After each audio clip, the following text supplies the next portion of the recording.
شہروں کے شہر بغداد کی پر رونق شاہراہوں پر زندگی اپنی مخصوص گہما گہمی سے رواں دواں تھی۔ لوگ باغ اپنے روزمرہ کے معمولات میں مصروف تھے، بازاروں میں خرید و فروخت ہو رہی تھی اور گلی کوچوں میں لڑکے بالے کھیل کود میں مگن تھے۔ اچانک ایک شور اٹھا، چہار جانب ایک ہلچل سی مچ گئی۔ لوگوں نے وہب کو دیکھ کر انگلیاں دانتوں میں داب لیں اور حیرت و استعجاب سے نرنگی دورہ کا کرشمہ دیکھنے لگے۔ بغداد کا مشہور ثروت مند وہب بن عمر، جو عباسی خلیفہ ہارون رشید کے قریبی رشتہ داروں میں تھا، اپنے گھر سے اس حال میں نکلا تھا کہ اس کے بال پریشان تھے، داڑھی بے ترتیب اور لباس پراگندہ تھا۔ ہاتھ میں پکڑے ہوئے ایسا کوئی اس نے گھوڑا بنا رکھا تھا جسے بچوں کی طرح کھٹکھٹاتا، بے معنی الفاظ کہتا، نہ جانے کس سمت چلا جاتا تھا۔ جس نے بھی آگے بڑھ کر اسے روکنا چاہا، وہب نے اسے دھتکار دیا، دور ہو جاؤ، ہٹو، مجھے راستہ دو، نہیں تو میرا گھوڑا لات مار دے گا۔ لوگ اس کی یہ حالت دیکھ کر دم بخود رہ گئے۔ بچوں کے ہاتھ ایک نیا تماشا آ گیا۔ وہ پہلے تو دور دور سے اس کی طرف دیکھتے رہے، پھر آہستہ آہستہ نزدیک آئے۔ کسی نے اس کی ابا کھینچی، کسی نے اس کی ریدہ گھسیٹ لی، کوئی اس کے ساتھ ساتھ دوڑنے لگا اور کوئی اس کے ایسا پر سوار ہونے کی ضد کرنے لگا کہ جسے وہ گھوڑے کی طرح چلا رہا تھا۔ لیکن وہب نے بچوں کو نہ ڈانٹا، نہ ڈرایا، نہ دھمکایا، بلکہ وہ خود بھی ان میں سے ایک معلوم ہونے لگا اور بچوں کے ساتھ بچکانہ حرکتیں کرتا آبادیوں سے دور ویرانے کی طرف بھاگ گیا۔ سارے شہر میں جیسے سناٹا چھا گیا۔ حیرت و عبرت نے لوگوں کو ششدر کر دیا۔ کچھ لمحے گزرے اور ان کے حواس پلٹے۔ وہ عبرت کی اس گم کر دینے والی کیفیت سے نکلے تو ہر طرف اسی کے تذکرے ہونے لگے۔ جہاں چند لوگ اکٹھے ہوتے، وہب بن عمر کی ذہنی حالت پر زیر بحث آ جاتی۔ لوگ گلیوں اور چوراہوں میں کھڑے اسی واقعے پر تبصرہ کرتے ہوئے نظر آتے۔ کوئی کہتا خدا کی شان ہے، یہ وہب شہر کے دانش مندوں میں شمار ہوتا تھا، مگر آج اس کی حالت دیکھ کر عبرت ہوتی ہے۔ کوئی دوسرا کہتا لگتا ہے اس کی کوئی بات بارگاہ خداوندی میں ناپسندیدہ ٹھہری ہے، شاید اسی لیے اس نے وہب سے عقل و دانش چھین لی ہے۔ برے وقت سے پناہ مانگنی چاہیے، ایسوں کی حالت سے عبرت حاصل کرنی چاہیے۔ کوئی خوف خدا سے کانپ کر بولا، خواہ قیاس آرائیوں سے اجتناب برتو، نامعلوم اس کی اس حالت میں کون سی حکمت پوشیدہ ہے۔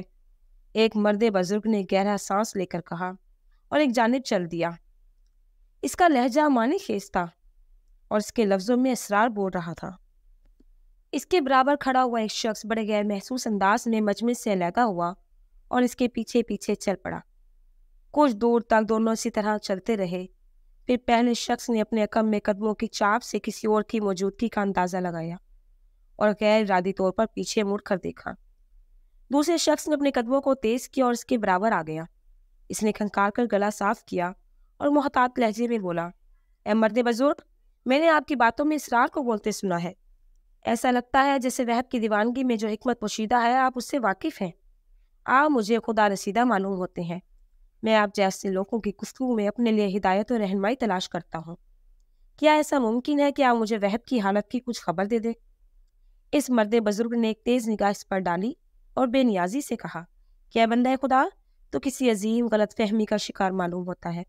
جا اور اپنی راہ لے، مجھے بلا وہب سے کیا سروکار۔ اس شخص نے بزرگ کا دامن پکڑ لیا۔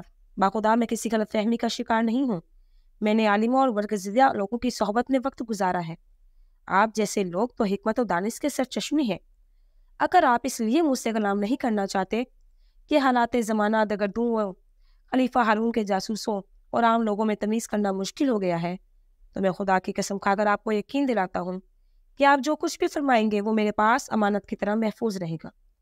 اگر میں اس میں خیانت کروں تو اللہ مجھے وہی سزا دے جو خائن کی ہے۔ اس مرد بزرگ نے اس طرف گھور کر دیکھا اور بیزاری سے کہنے لگا، اے شخص، تو کس قدر بات ہونی ہے اور گفتگو کا شائق ہے۔ میں نے تجھ سے جو کہہ دیا کہ میں اس بارے میں کچھ نہیں جانتا۔ وہ اتنا کہہ کر آگے بڑھ گیا، مگر اس شخص نے پیچھا نہیں چھوڑا اور اس کے ساتھ چلتا ہوا بولا، میں خدا کی قسم کھا کر کہتا ہوں کہ میرا ہارون رشید اور اس کے حواریوں سے کوئی تعلق نہیں ہے، اور میں جانتا ہوں کہ آپ ان 3 اشخاص میں سے ایک ہیں جنہوں نے امام موسیٰ بن جعفر علیہ السلام، میرے ماں باپ ان پر فدا ہوں، سے قید خانے میں رابطہ کیا تھا اور وہ اس وقت آپ کے ساتھ تھا۔ وہ مرد بزرگ ٹھٹک کر رک گیا اور خشکمین لہجے میں بولا، اگر تو اتنا کچھ جانتا ہے تو پھر میرے پیچھے کیوں پڑا ہے؟ تجھے میرے بیان کی کیا حاجت ہے؟ میں اہل بیت کا دوستدار ہوں، میں اس کٹھن وقت کی سختیوں سے واقف ہوں جو آل محمد کے بئی خواہوں کو درپیش ہیں۔ امام وقت موسیٰ بن جعفر علیہ السلام مسلسل قید میں ہے۔ زندان کے دربانوں کی ان پر سختیاں دیکھ کر دل خون کے آنسو روتا ہے، مگر افسوس کہ ہم بے بس ہیں اور شاید بزدل بھی۔ یقیناً خدا کے یہاں ہم اس کے لیے جواب دہ ہوں گے۔ ان سے رابطے کا کوئی ذریعہ بھی نہیں ہے۔ مجھے معلوم ہوا تھا کہ آپ نے کسی طرح ان سے رابطہ کیا ہے، تو میں نے سوچا آپ سے ہدایت اور بصیرت حاصل کروں۔ وہ مرد بزرگ گفتگو کی کیفیت میں کچھ سوچتا رہا، پھر ادھر ادھر دیکھ کر بولا، اگر تم سچ کہہ رہے ہو تو اسے ثابت کرو۔ بصر و چشم آپ میرے ہمراہ تشریف لے چلیے۔ میری زوجہ مدینے کی ہے اور آل محمد کی آزاد کردہ کنیز ہے۔ ہماری دولت مودت اہل بیت ہے۔ آپ جیسے چاہے قسم اس سے لے لیں، جیسا چاہے اطمینان کر لیں، اس نے پوری سچائی سے کہا۔ مرد بزرگ نے اس کی آنکھوں میں دیکھا جو اس کے لفظوں کی تائید کر رہی تھی، اور کچھ سوچ کر اس کے ساتھ روانہ ہو گیا۔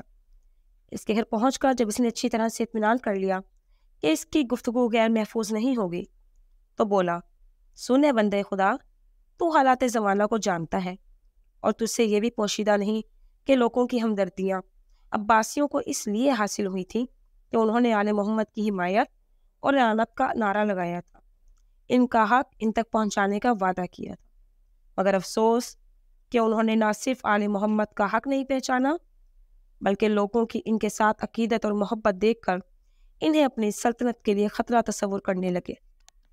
ان کے دن رات اسی کوشش میں صرف ہوتے کہ کس طرح امام موسیٰ ابن جعفر سے لوگوں کی توجہ ہٹا سکے۔ اس لیے ہر اس شخص کی جان کے دشمن ہو جاتے ہیں جو آل محمد سے عقیدت رکھتا ہے۔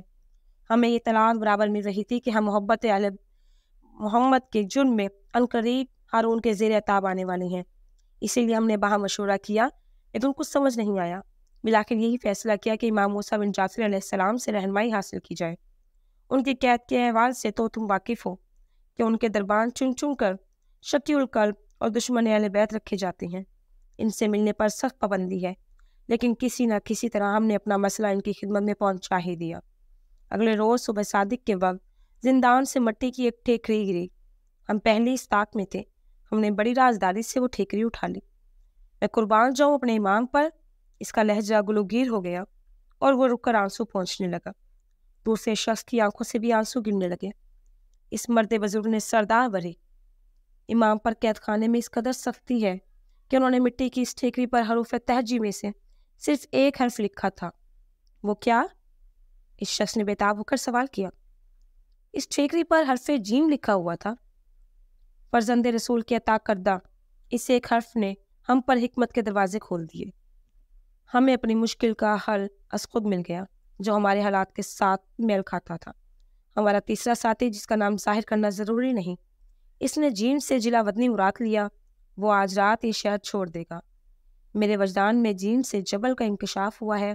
میں پہاڑوں پر اپنے آبائی مکان میں پناہ لوں گا، اور ہمارے دوست وہب بن عمر کے لیے یہ حرف جیم جنون کی علامت بنا ہے، اور تم دیکھو گے کہ آل محمد کے اس دیوانے کی دیوانگی فرزانوں کو شرما دے گی۔